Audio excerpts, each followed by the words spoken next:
me do our in last here. call? Yeah, let's do our last call. Let's do last call. Okay, Kirby, you want to start? sure. Okay, so my last call has to do with lingo. So one of the things that I just put out a class about subculture, and I want to kind of highlight that one of the first things you usually end up with in subculture is the keywords, right? And so there's a lot of different lexicons all over the place for the different kinds of subculture, but I decided I was going to kind of put them together as much as possible. So I actually have a custom search engine at Google CSE on my website, pluses.net/search-CSES. And it's in our resources list, but I have a list of my GPTs and CSEs there, and I have one called Subculture Lingo Search. So you click on that, it doesn't look like anything, but you can put whatever keywords in there. You can put 6, 7 in there or whatever, and have, it go through all these different lexicons and bring it up from different points of view. That's fantastic. I know we have a couple lexicons in our resources library. That's what you get when you subscribe, is you get access to those libraries. Okay. I've got yeah. Farallon's Not Really Ultimate Dorky Compendium, the OSINT resource for dorks. Did you guys, from Claudia.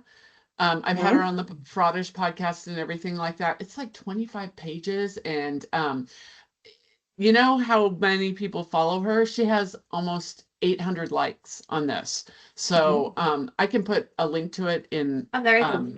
Yeah. But she does a great job. Just absolutely. And she lives in Oregon. So. Oh, cool. Yeah. Very nice. Okay. Go now, Amber. Okay. So mine is actually going, because they did do a lot of digital forensics in this one associated with the phone. I thought they did a really good job as far as obviously doing the imaging and whatever, doesn't matter what tool they use. But I think what you didn't see in the show, which is part of your process, is really going into that app analysis. So they use Pinger. I've seen other cases where someone was bullying or stalking using like Burner or some of the other apps like that.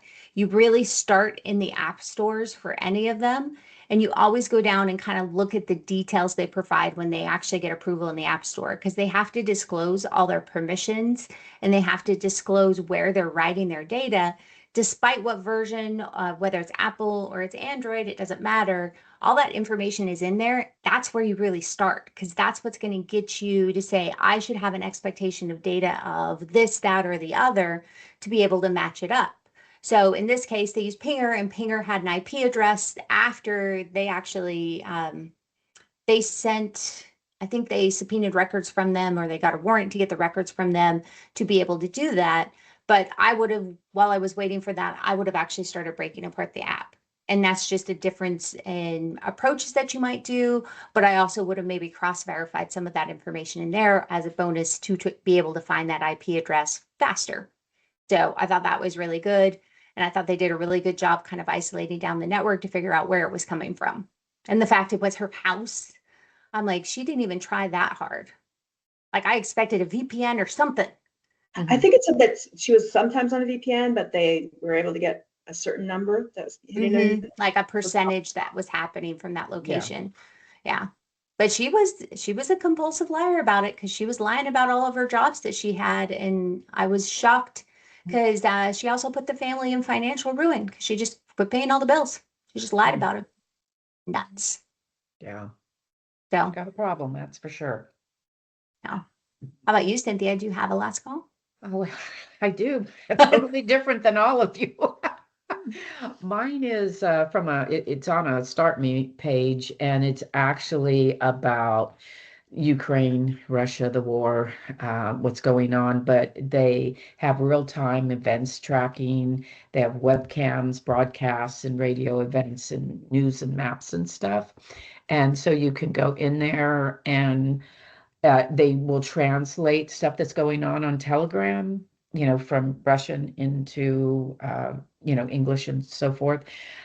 So they have Russian militants Telegram, Russian state media Telegram, Russian intelligence Telegram, Ukraine translated. There's just so much chatter and things going on about what's happening and what they're keeping track of for this. So I will put but it's a Ukraine war dashboard is what it is.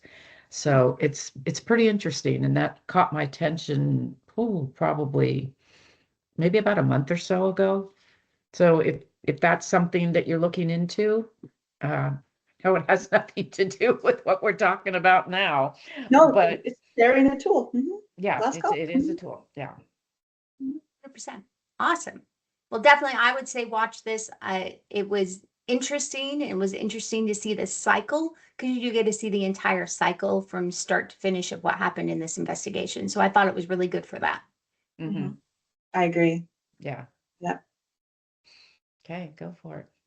All All right. right. Well, subscribe, oatsandcocktail.com. Make sure you subscribe to the portal and check out our YouTube as well. Tell your friends. Bye, guys. Bye. Bye.